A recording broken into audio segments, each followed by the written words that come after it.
आगे बढ़ेंगे। राष्ट्रीय राजधानी दिल्ली और एनसीआर के शहरों में वायु प्रदूषण का स्तर कुछ एक बार फिर से बढ़ गया है। शुक्रवार की सुबह दिल्ली का वायु गुणवत्ता सूचकांक लेवल गंभीर श्रेणी के भी ऊपर 500 के पार पहुंच गया।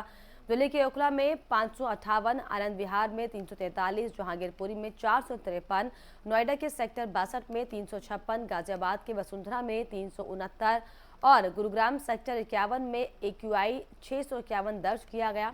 मौसम विभाग के अनुसार 16 नवंबर तक दिल्ली में न्यूनतम तापमान 14 डिग्री और अधिकतम तापमान 28 डिग्री सेल्सियस तक पहुंच जाएगा। इसके पहले गुरुवार को दिल्ली में सुबह हल्की धुंध छाई रही।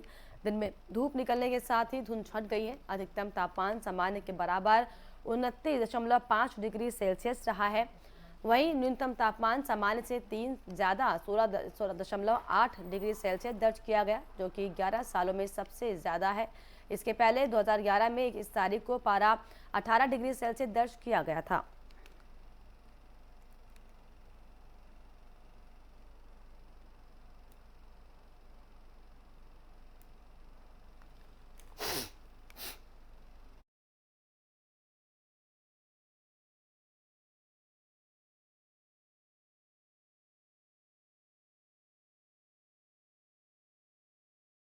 पश्चिम बंगाल की सीएम ममता बनर्जी ने अधिकारियों को दंगे भड़काने की कोशिश को लेकर आगाह किया है। साथ ही साथ उन्होंने सीमा पार से हथियारों की तस्करी का भी जिक्र किया। ममता बनर्जी ने आज राणाघाट में कहा कि उत्तर बंगाल को अलग करने के लिए सीमा पार से हथियारों की तस्करी की जा रही है। उन्होंने अधिकारियों से कहा कि नजर रखें, क्योंकि दिसंबर से कुछ लोग बंगाल में सांप्रदायिक दंगा भड़काने की योजना बना रहे हैं। टीएमसी सुप्रीमो ममता बनर्जी ने इसके पहले बुधवार को बीजेपी पर आरोप लगाया था कि बीजेपी गुजरात और हिमाचल प्रदेश चुनाव से पहले चुनावी बॉन्ड के जरिए करोड़ों रुपए हासिल कर रही है। उन्होंने ये भी कहा था कि बीजेपी सत्ता में नहीं लौट पाएगी, क्योंकि 2019 में हुए पिछले लोकसभा चुनाव के बाद से देश में राजनीतिक समीकरण बदल गए हैं। उन्होंने आरोप लगाया था कि बीजेपी आगामी गुजरात विधानसभा चुनाव को ध्यान में रखते हुए CAA और NRC के मुद्दों को उठा रही है। ममता बनर्जी ने केंद्र सरकार पर हमला बोलते हुए कहा था कि हम एक मानवीय सरकार हैं और हमें एक राक्षस जैसी सरकार से लड़ना होगा। अगर आप लोग इसे नहीं समझेंगे तो कौन समझेगा।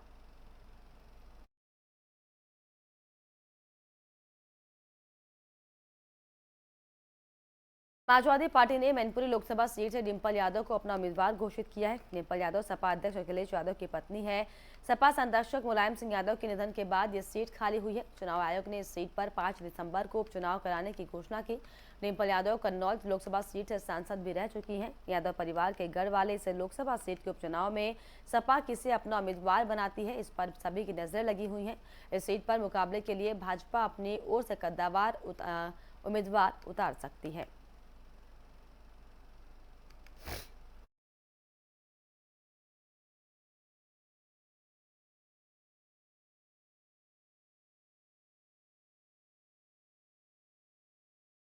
जेल से निकलने के बाद शिवसेना सांसद संजय राउत के सुर बदले बदले से दिखाई पड़ रहे हैं। एक तरफ जहां उन्होंने कहा कि मेरे खिलाफ साजिश रची गई है, तो वहीं दूसरी तरफ देवेंद्र फडणवीस की काम की उन्होंने तारीफ की है, जिसने महाराष्ट्र की सियासत में भूचाल ला दिया है। आइए आपको सुनवाते हैं कि उन्होंने अपने बयान में क्या कुछ कहा है। ऑर्डर दिया है, उस बारे में पूरे देश में एक अच्छा माहौल बना है।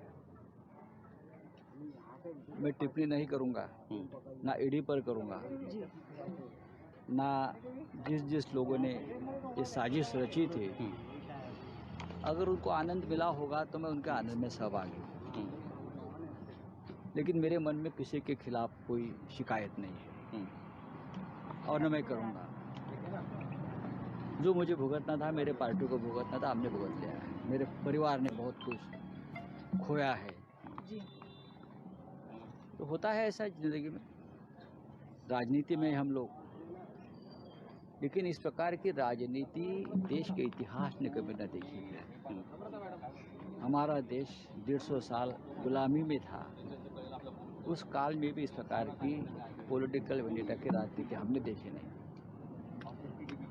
दुश्मनों के साथ भी अच्छा व्यवहार किया जाता है पॉलिटिकल, लेकिन फिर भी मैं एक्सेप्ट करता हूँ।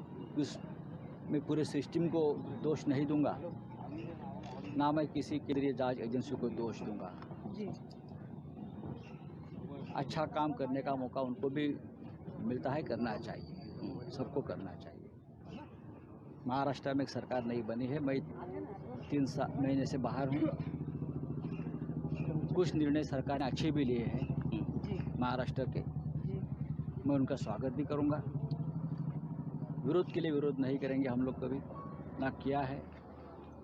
जो चीज़ें जनता के लिए और राज्य के लिए और देश के लिए अच्छी होती है उनका हमेशा स्वागत करना चाहिए। महाराष्ट्र में देवेंद्र फडणवीस जी ने कुछ निर्णय अच्छे लिए हैं। जब मुझे अखबार पढ़ने का मौका मिलता था तो मैं पढ़ लेता था और मैं ये भी देखता था कि अच्छा निर्णय है। खास करके गरीबों के लिए घर देने का फैसला, म्हाडा को अधिकार देने का फैसला, जो हमारे सरकार ने वो अधिकार छीन लिए थे, वो मुझे अच्छा नहीं लगता था, लेकिन म्हाडा बोर्ड को एक वापस अधिकार देने का फैसला फडणवीस साहब ने लिया है, वो मुझे अच्छा लगा। ऐसे बहुत से निर्णय हैं, सरकार होती है, अच्छे निर्णयों का स्वागत होना चाहिए। तो यात्रा में शामिल होंगे क्या? स्वागत करता हूँ। अगर मेरी तबीयत ठीक रहती तो मैं जरूर राहुल गांधी जी के साथ जाकर आप भारत जोड़ो यात्रा में शामिल होता।